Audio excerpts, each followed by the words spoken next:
The first time I truly saw my brother, he was bleeding. Not in a dramatic, cinematic way. There was no slow motion, no swelling music.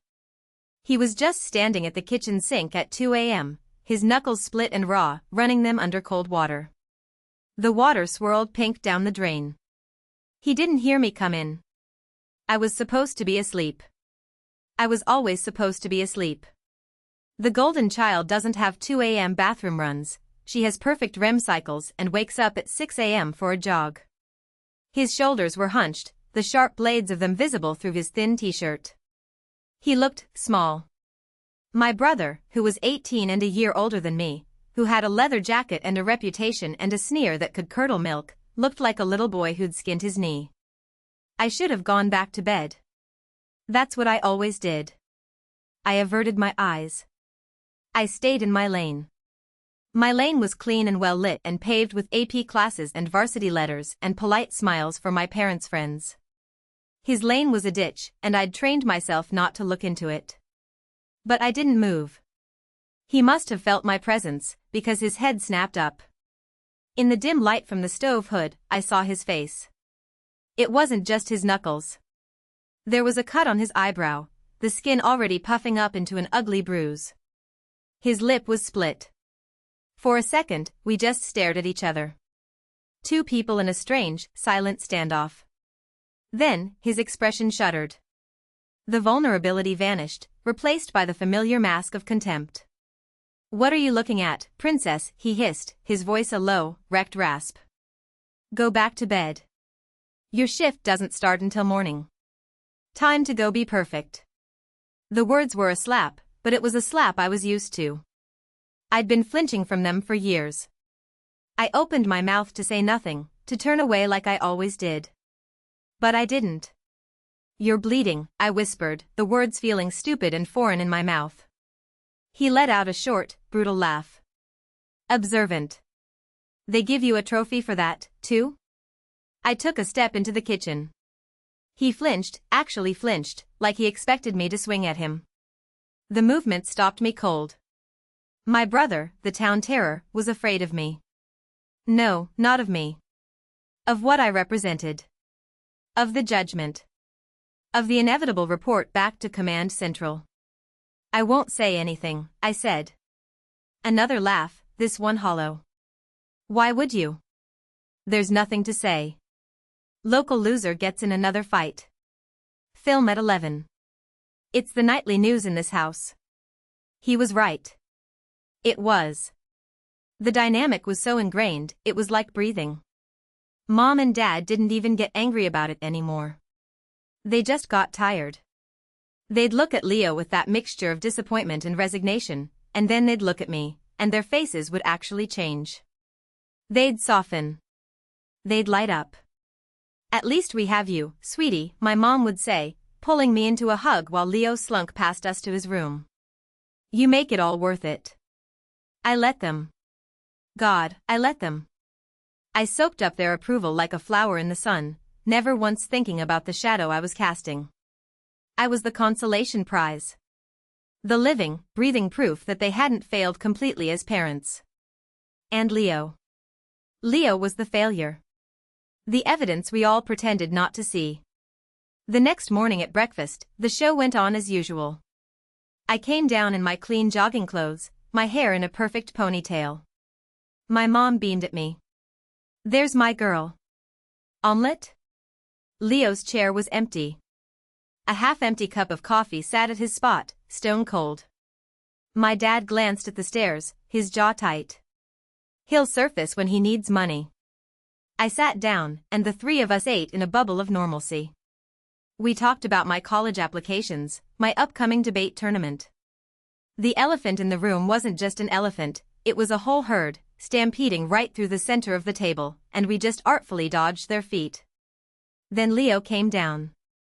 The damage from last night was in full, ugly color. His eye was a mess of purple and black, the cut on his lip red and angry. He looked like he'd gone 10 rounds with a cement mixer. He shuffled to the coffee pot, not looking at anyone.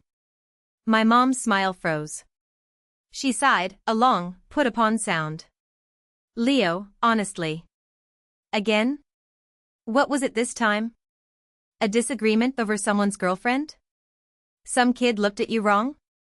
He didn't answer. He just poured his coffee. My dad slammed his newspaper down on the table. The sound made me jump.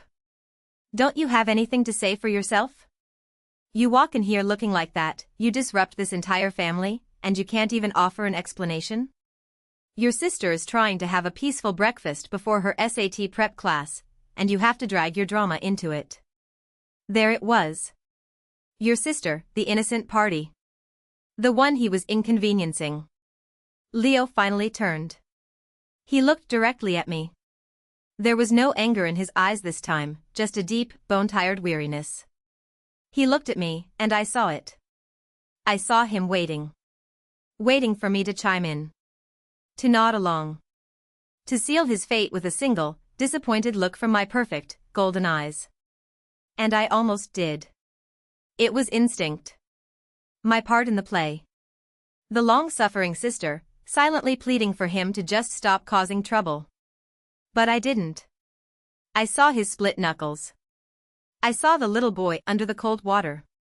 Dad, stop. The words fell into the silence like stones into a still pond. 3 pairs of eyes snapped to me. My mom's fork clattered onto her plate. My dad's mouth was open. Even Leo froze, his coffee cup halfway to his lips. What did you say? My dad asked, his voice dangerously quiet. I was shaking. My heart was a trapped bird in my chest. But I couldn't stop. It was like a dam had broken. I said stop. Just stop. Look at him.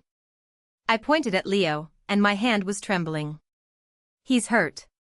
He's standing right there, bleeding, and you're not asking him if he's okay. You're asking him how he's inconvenienced us. My mom's face crumpled into a mask of hurt confusion. Honey, we're concerned. This is a pattern of behavior, and we have to. No, Mom. You're concerned about me. You're concerned about his drama messing up my breakfast. The words were pouring out of me now, hot and unstoppable. I am so tired of being the good one. I'm tired of my worth in this house being tied to how bad he is. Do you think I don't know? Do you think I don't know that you love me because I'm easy, and you've just given up on him? That's not true, my dad started, but his voice lacked conviction. It is. I was standing now, my chair scraping back. It is true. I'm the trophy you polish to show the world you're not total failures. And he's the mess you hide in the basement. Well, I don't want to be the trophy anymore. The silence that followed was deafening. My mom looked like I'd slapped her. My dad's face was pale with a kind of shocked anger I'd never seen directed at me before. And Leo. Leo just stared at me, his coffee cup forgotten. His eyes were wide, and for the first time in years, they weren't hard. They were just surprised. And maybe, just maybe, a tiny flicker of something else. I turned to him. My voice was smaller now, shaky. Are you okay?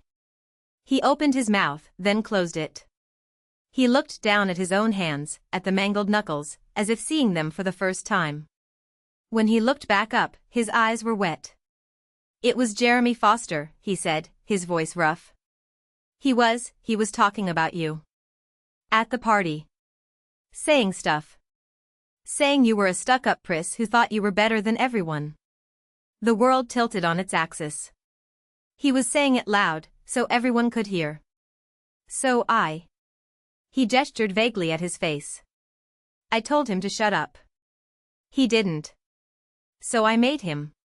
He got in a fight. He got the crap beaten out of him. Defending me. Defending my honor, my reputation, the very thing I'd been using as a weapon against him my whole life. A sob I didn't know was coming tore out of my throat. I crossed the kitchen in 2 steps and threw my arms around him. He was stiff as a board for one horrible second, and then he just collapsed into me. His arms came up, wrapping around my shoulders, and he buried his face in my hair. I felt his body shake with a silent, racking sob. My parents were just there. Frozen.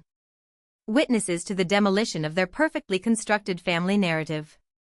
I'm sorry, I choked into his shoulder. Leo, I'm so sorry. I didn't see. I never saw. He just held me tighter. And in the wreckage of that breakfast, with the golden child's halo lying shattered on the floor and the black sheep bleeding in her arms, something real was finally born. It wasn't forgiveness, not yet. It wasn't a fix. It was just a start. A bloody, messy, dramatic, and